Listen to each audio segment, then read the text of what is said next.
he in that video, he asked close to this question, that last weekend, most people in America avoided church. Statistically, that's true. And a sizable portion of those who did make it to church wish they were somewhere else. Now, hopefully that's not how you feel. It's certainly not how I feel. But if it's pretty clear that's a reasonable suggestion that this is a reality in America. And he asked the question, why?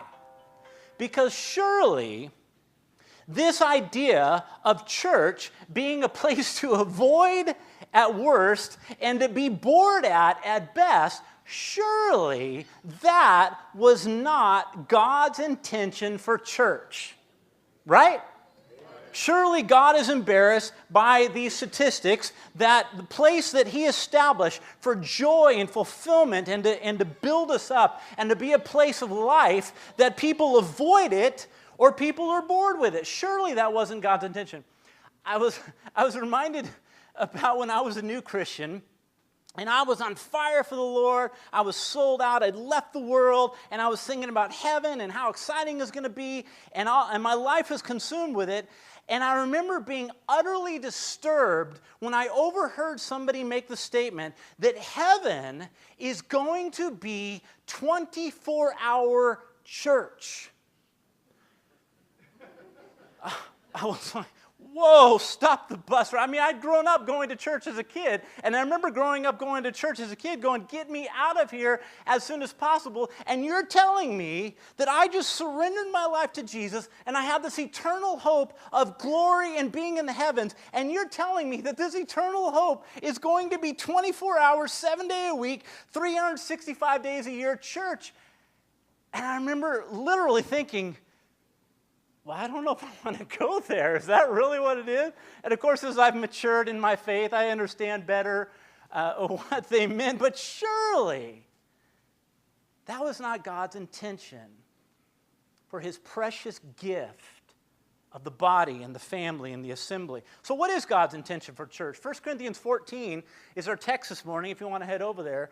And in 1 Corinthians 14, Paul declares that the intention of God's church is one word. And he sums up God's purpose for the body of Christ, God's purpose for the assembly, with this one word. But before we look at that one word, in the text, Paul highlights the two visions that God has for the assembly, that God has for the church. And he sums up the two values of the church under these two headings. And these two headings, interestingly, are completely and totally opposed to the other. And so you have these two values that God has for the church that Paul declares, and they are two values that are the opposite of each other. The first value is that God has a value of the church that it be organic. You see the picture in verse 26. Each of you has a psalm and an interpretation and a hymn and so forth and a tongue. And then the second, in contrast with that, is that the value of the church is that it is to be a place that is organized. It's kind of like the difference between plants that grow in the wild, and plants that grow in the wild are spontaneous, they're free, they're wild, there's no boundaries, they grow where they want. Sometimes we call them weeds, right? And those plants that grow in the natural, that are organic, they're natural, they grow without boundaries. They grow when they want and how they want. Paul says the first vision of the church is of plants in the wild. But interestingly, the second value that he has for the church is that it be like a cultivated garden. And in a cultivated garden, you have boundaries, you have fences, you have pruning, somebody is in charge of it and making sure that it's organized and it's kept in order, and there's rules and there's boundaries and it's cultivated and it's defined. Well, as you can see, those two values that Paul declares, verse 40, he declares that organized, let all things be done decently and in order. These two values, they're contradictory to each other. You either the value of organic, that everything's free and wild, or the value of organized and structured and everything is methodical and decently and in order. And yet, at Canyon Church, as with Paul, we share those same two values. We as a church are striving to be both organic in the sense of spontaneous, free, and wild, like natural plants, and yet in the same breath, we share the value of Paul that let all things be done decently and in order. Well, how on earth do you share those two values? And so the first value that Paul depicts is that of organic in verse 26. And in verse 26, we get a very rare glimpse of the first century assembly. You really think about it, we don't really have much to go on. Maybe Acts 20 would be another example of what the first century assembly looked like. But verse 26 is one of those rare things, and he says, whenever you come together, each of you has a psalm, has a teaching, has a tongue, has a revelation, has an interpretation. Let all things be done for edification. So in this rare glimpse of the organic church of the first century, the picture that Paul depicts is very clearly a picture of participation rather than the traditional norm that has been the traditional norm from church since the 400s in Constantine, of that of church being a spectator. A place where you sit in your pew and you put your hands and you fold them on your lap and you be quiet. And you be still. And you let the professionals come up on the stage and do their thing, and you passively listen and you spectate and you make the judgment of how church went based on how boring Aaron's sermon was or how enlightening it was, and you go away, and it's a spectator mentality. But when you look at the first century church, it was not that scene. It was a scene, it was an organic scene in which everyone participated. And in that scenario, it created the potential for it getting pretty wild, pretty organic, pretty out there. It's interesting, as early as 200 AD, Tertullian continues this early church. He says, we have plenty of songs, verses, sentences, and proverbs. Each is asked to stand forth and sing a hymn to God, either of his own composing or one from the Holy Scriptures. As early as 200, we see this same picture of 1 Corinthians 14, even to the point of each of you being asked to do a solo. Now, I can tell you in advance that if we decide to go to this model, leave me out of that. You don't want me giving a solo, trust me. But isn't that a cool picture? It reminds me of Terry and creating and arranging his own songs, and Tommy taking those songs and incorporating it. And it was this beautiful picture of each person having their own gifts and having their own ability and being able to, in the assembly, to build on that and to express those strengths and express those gifts and to be organic and to be spontaneous and to be free. And rather than sitting in a pew with my hands folded on my lap and being quiet, the early church was a place of noise. It was a place where people were involved. It's interesting, there was an article I came upon some time ago, and it was entitled Exit Interviews. And in this particular article, what they did is they interviewed 24 people who stopped going to church. And they pulled them aside and they asked them a bunch of questions and to try and interview them as to why. Why did you stop going to church? Probably, I imagine, they were people who were actively involved and now they weren't. And the number one reason that was given for why they left the church was the way the church treated them. He says, when intelligent, sensitive people get the message, you are not essential here, expect them to relocate. When they are ignored, frozen out, or seen as mere statistics, it is easy to drift away. What they are saying was the number one reason why people left was they said, you know what? I've got gifts. I've got strength. I could speak a lesson 10 times better than Aaron can, and yet you don't hear me. You don't use me. You don't tap into me. Instead, you tell me to sit in a pew with my hands folded on my lap and be quiet.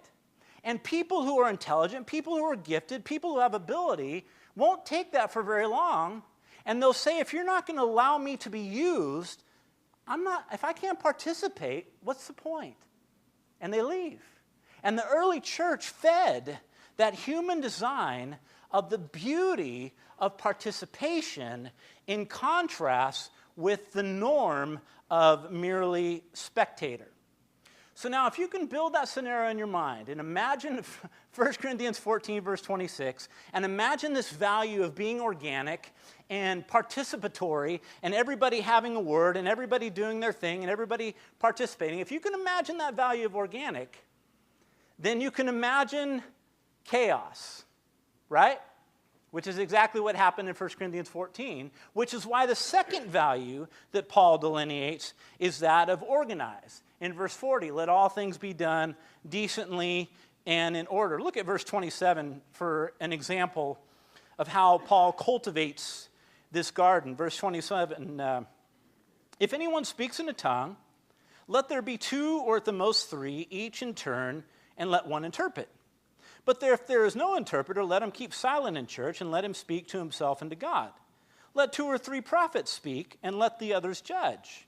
But if anything is revealed to another who sits by, let the first keep silent, for you can all prophesy one by one, that all may learn and all may be encouraged. And the spirit of the prophets are subject to the prophets, for God is not an author of confusion, but of peace, as in all the churches of the saints. And so Paul begins and he declares that the vision of the church is a place of organic. It is a place of spontaneity. It is a place of freedom. It is a place of participation. And yet, in the same breath, he declares that it is a place that is organized, that there are rules. Some of the rules you notice, there was to be a limit of 3 people who spoke with the tongues.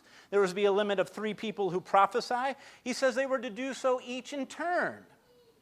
And you can imagine in the Corinthian church, you had 7 or 8 people all doing their thing at the same time, and it was nonsense. It was noise. And Paul says, I want you to participate. I want you to be organic, but I want you to do so. Take your turn. If someone's speaking, you wait your turn. And the third rule that he gives is they were to limit their speaking according to another who sits by. In other words, as you're speaking and as the Spirit is moving through you, consider the fact that there may be other people in the audience who also have something that they want to share. And the longer you go, Aaron, the more you're cutting out from other people who may be sitting beside you who may also want to have something to share. And in fact, you notice in verse 32 and verse 33, he kind of alludes to that argument that would naturally come up, that they argue, well, wait a minute, Paul, you're quenching the Spirit. If the Spirit's speaking through me, man, let me go as long as the Spirit moves through me, and when I'm done, then I'll be done. And Paul says, no. The spirit of the prophets is subject to the prophets, that yes, God is speaking through you. Yes, God is using your gift. Yes, God is using your strength. But you need to tame that based on love for your other brethren who may also want something to share. I spent 5 years in preaching school. I know it's pathetic. It's a 2-year program, but I went part-time, and after many years of failing. And so I did a lot of preaching classes. In fact, every day that I went to school, we would have a preaching class. And the preaching class was basically, the classroom each would be given an assignment, and they'd speak, and we'd critique, and get critiqued. And fortunately, for the sake of preaching class, there was only one way that you could get an F in preaching class. And that F had nothing to do with how profound your comments were. It had nothing to do with how dynamic you were in your presentation of the one way that you would fail in preaching class and get an F was if you went over time. The hardest thing in the world, right? And they would say, Aaron, you have 5 minutes, or you have 10 minutes, or you have 12 minutes, whatever it is, and you had a timer there, and man, there was a lot of Fs, right? I got a lot of F's in that class. And you would think, but teacher, didn't you love what I said? I said these great things. And yeah, but Aaron, you went 6 minutes and you had 5. Yeah, but I did it pretty well, right? Well, maybe, but F. F for you. It reminds me of Metro Church. Have you ever been up to Metro Church, African-American church in the LA area? And I love going there because they always do creative things. One of the things they do is ring the bell. And ring the bell, they get 4 African-American preachers that come up front. This particular time, 2 of them were friends of mine. And they come up, and they're each given they begin talking. And so if you've been to Metro, you know how it goes, and they'll start out kind of slow and quiet, and they begin talking, and as they're talking, they begin to get faster, and they begin to get louder, and they begin to get more dynamic, and the more they're going, the louder they get, and the faster they get, and they begin to sweat, and they begin to move, and they begin to get going and get you fired up, and you're in the audience going, man, preach it, brother, go for it, and they're really excited, and they're really getting to the heart of the point, and then all of a sudden, right when they're at the peak, ding! And they'd be like, oh, man, and they'd have to sit down, and the next guy would get up, and he'd start out the same, and starting out slow, and they get the bell, and it was just so classic because they were just so fired up. And then they got ruined by a bell. And I would suggest that maybe, possibly, Paul in 1 Corinthians 14 would suggest that maybe sometimes we need a bell. And no, if anybody has one, let me finish this thought first, okay, before you start ringing. I'm almost done. If we are to be a seeker-friendly church at Canyon, it implies that we learn this balance, this tender balance between it being a place of spontaneity and wildness and freedom and participation, and in the same breath being a place that honors people's time. Because we live in a generation of 10-second commercials and 2-second screenshots. We live in a time where people, especially in Southern California, of all the places in the world, people value their time, and when seekers come into our assembly, we need to respect their time. We need to figure out strategies how to respect their time and keep that. And while it sounds so inorganic and it sounds so unspiritual, Paul declares it is both. We are to value being organic, and we are to value being organized. And it is here that Paul declares God's intention for the church in one word. Did you see what it was? Verse 26. As well in verse 12. Let all things be done for edification. The word edification is a beautiful word in the language. It literally meant to build a house. That's what the word edification meant.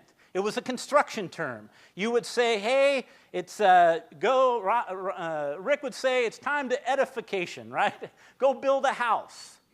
That was what the word meant, and it pictured the idea of taking something and building it up and making something that is a pile of scrap and making it into a home. And Paul says the number one function that God has for us as a church is that all things be done with the purpose of edifying. So in verse 1 through 25, edification is the goal of understanding.